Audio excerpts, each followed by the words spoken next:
tu vois, je pense qu'il y a un cliché aussi que les gens ont sur l'agriculture, c'est que l'agriculture, c'est archaïque, tu vois? Mmh. Les techniques, bon, les tracteurs, ils ont pas tellement changé depuis quelques années, il y a un peu cette image-là, tu vois? Complètement faux. Bah, c'est ça, je suis curieux de savoir, vu qu'on est quand même dans une ère de l'IA, de l'accélération de la technologie à toute vitesse et cetera.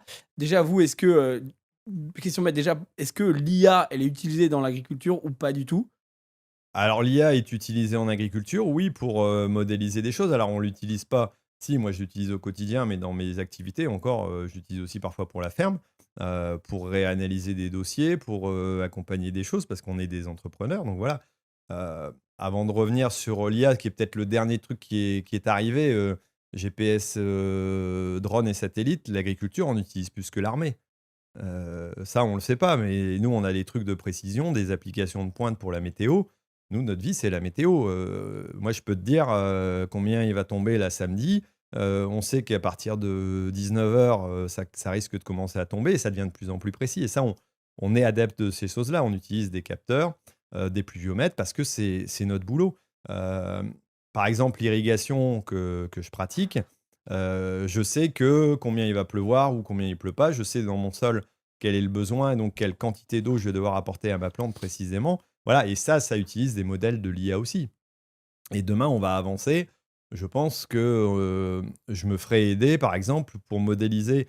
Alors ce sera toujours un outil à la décision. Ce sera moi le décideur final, hein, je pense qu'il y a toujours des éléments que j'allais dire que la technologie, quelle qu'elle soit, ne peut pas faire. Mais de dire: «Bah, tiens, mon assolement, je suis en train de le faire là, aide-moi, tu connais mes assolements passés». Ah seulement, c'est quoi? Alors assolement, c'est mettre, cette année, moi, je produis 16 cultures. C'est quand même pas normal, hein. La moyenne, elle est plutôt aux alentours de 5, on va dire, dans une ferme.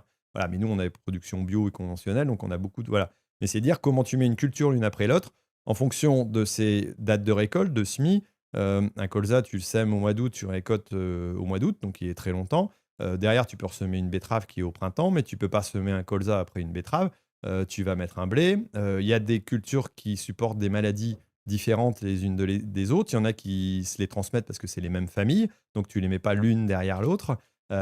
Tu as une quantité que tu vas avoir à mettre en surface parce que tu as, un contrat de pommes de terre, un quota de betteraves. Donc tous ces éléments-là, bah, en général, tu les gères dans la tête. Mais demain, et ça existe des logiciels qui t'aident en rentrant tous tes paramètres de dire: «Tiens, là, ça serait bien, la parcelle, elle est là», tu as des critères de parcelle aussi. Moi, il y en a dans lesquels je vais pas mettre des cultures parce que j'ai pas d'irrigation et je sais qu'elles peuvent pas supporter, ou je vais pas être bien avec telle culture. Donc voilà, tous ces éléments-là qu'on faisait, derrière, on pourra se faire aider. Mais c'est des petites choses, mais il y a plein d'outils, qu'on utilise. Alors quand on dit: «Les tracteurs n'évoluent pas», alors ils ont toujours un moteur, une boîte de vitesse, 4 roues.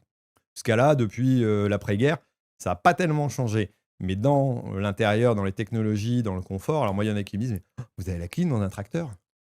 Dans une bagnole, il y a pas de clim, quand tu passes 12 heures, voire 17 heures en plein été dans un tracteur, bah oui, tu as la clim, forcément. Et ça devient c'est impossible autrement. Alors, le problème, c'est que ça a fait monter les prix. Il y a beaucoup de choses qui ont fait monter les prix aussi, c'est la technologie dans les moteurs parce que, on va parler de l'environnement. En Europe, en France, on veut être les champions, les premiers de la classe, mais ça a un coût. Quand on part en tier 4 sur les types de moteurs, que ce soit pour les poids lourds ou pour les voitures, bah, c'est, des systèmes avec de la l'AdBlue, comme en voiture, mais plus perfectionnés, c'est des plus gros moteurs. Et ça, ces évolutions technologiques ont fait monter les prix, du matériel et ça, c'est vrai que c'est une Mais contrainte, moi, quoi. j'ai vu même, par exemple, tu vois, des drones qui passent, Ouais. qui, dans alors je crois que c'était plutôt en Ukraine, je sais plus où c'était, mais qui parce qu'en plus, c'est compliqué, de d'être physiquement là, évidemment. Ouais. Ça, c'est pas encore répandu en France, hein, ça ou c'est com ça commence à être utilisé, Alors par le exemple? drone est utilisé, le drone a été utilisé en parallèle du satellite pour mesurer les masses, j'allais dire éventuellement les maladies, repérer des mauvaises herbes. Voilà, après l'inconvénient du drone par rapport au satellite, c'est que ça fait des plus petites surfaces de travail, mais on modélise et on utilise par exemple du satellite pour dire: «À tel endroit, il vous faut mettre autant d'engrais à telle période». Ça, Donc c'est des c'est vraiment modèles. c'est un objectif de visualisation, de modélisation du Voilà, champ et de mais ça de donne ouais. aussi l'optimum, comment tu vas utiliser le minimum, d'engrais pour avoir le résultat optimum. Ça sert à rien de mettre certains engrais dans certains endroits, parce que de toute façon le potentiel il est pas là, c'est de la terre qui est plus sèche, où il y a moins de fond. Donc voilà, c'est comme ça, donc ça c'est certain. c'est des modèles qui nous aident à optimiser et, j'allais dire, à réduire le coût environnemental aussi pour tout ce qu'on peut avoir en termes de, j'allais dire, d'évolution. Mais ouais, il y a beaucoup de technologies qu'on utilise. Alors, pas toujours à fond et c'est des choses qui évoluent. Mais après, c'est pareil, ces modèles-là ont un coût. Est-ce qu'ils sont rentables et puis, est-ce que c'est facile? J'allais dire, la technologie, parfois, est complexe à aborder aussi. C'est C'est quoi valable celle qui pour t'a tout le le plus monde. changé ta vie, toi, par exemple, dans ton exploitation Ah récemment? ben, globalement, là, ce qui a vraiment changé beaucoup pas le système, mais un peu le rapport à l'agriculture d'avant, c'est le GPS, là, depuis une bonne dizaine d'années. Donc, guidage GPS, alors, c'est pas uniquement aller d'un point A à un point B, c'est de te faire une ligne droite ou une courbe au bout d'un champ. Moi, on a dit, tiens, Baillet, il apprend à conduire, il sait conduire droit depuis qu'il a le GPS. Avant, je faisais toujours des trucs tordus parce que je regardais toujours à droite, à gauche. Mais c'est, si tu veux un confort de travail, mais tu mets un point A, tu mets un point B, il te fait une trace. Demain, là, on doit tester dans pas longtemps un tracteur autonome, complètement autonome. Et ne serait-ce que d'avoir une ligne droite, ben, c'est quoi? C'est avoir une préparation du sol qui est droite. Tu fais des buts, par exemple, pour semer des carottes, tu te repasses derrière, bah, tu ressèmes au bon endroit. Tu repasses derrière, tu repasses avec une bineuse pour enlever les mauvaises herbes, tu repasses au bon endroit. Ça, c'est des outils qui nous apportent beaucoup. On a des robots, on a des systèmes de destruction de mauvaises herbes laser là, qu'on est en train d'essayer, nous, sur la ferme. Pas toujours encore fonctionnel, mais ça va arriver. Et c'est pour compenser aussi les difficultés parfois de trouver de la main-d'œuvre ou à compenser le fait qu'on ait de moins en moins de produits à pouvoir utiliser en France, quoi. J'aimerais bien terminer avec toi sur une partie plus politique, c'est-à-dire, est-ce que tu considères que, je caricature évidemment, mais est-ce que l'État, il est contre vous ou il est avec vous selon toi? Aujourd'hui, en tout cas, ça penche dans quel sens? Euh, Bah, l'État, il doit ménager la chèvre et le chou. Si on aide trop les agriculteurs, qu'on les accompagne et qu'on dit ouais, bah, de toute façon, à un moment donné, il faut augmenter les prix. On va pas les tirer dans les subventions, les budgets sont pas là, nous, c'est pas notre volonté. Si on dit ben, faut bien appliquer Egalim, vous n'avez pas le droit d'acheter moins cher que ça. C'est répercuté en grande distribution. Ça veut dire que les consommateurs, c'est de la perte de pouvoir d'achat. Parce que les On prix sont préfère plus quoi, élevés, des ouais. agriculteurs sur les routes ou des gilets jaunes? À un moment donné, il faut pas rêver, hein.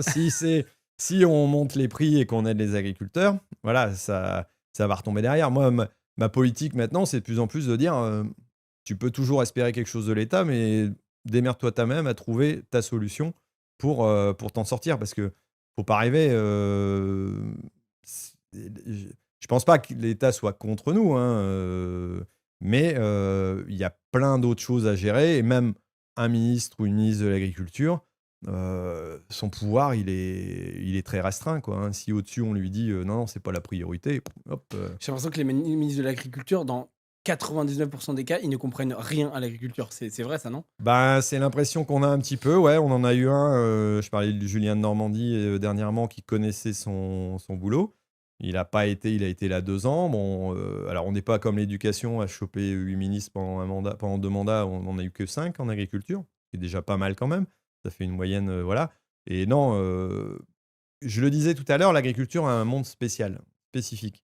Si tu connais pas bien les dossiers et que tu viens d'un monde extérieur, c'est hyper chaud pour arriver à le comprendre et tu peux te faire berner par tous les gens qui sont au bord de l'agriculture, des structures qui vont te dire, les ONG, les machins, les trucs. Puis si tu commences à écouter tout le monde, ta tête, c'est une citrouille. Et puis, à un moment donné, tu fais ce que tu peux avec les moyens que tu as, quoi. Donc, voilà, là-dessus, allez, tu arbitres un petit peu à droite à gauche, mais c'est hyper compliqué, quoi.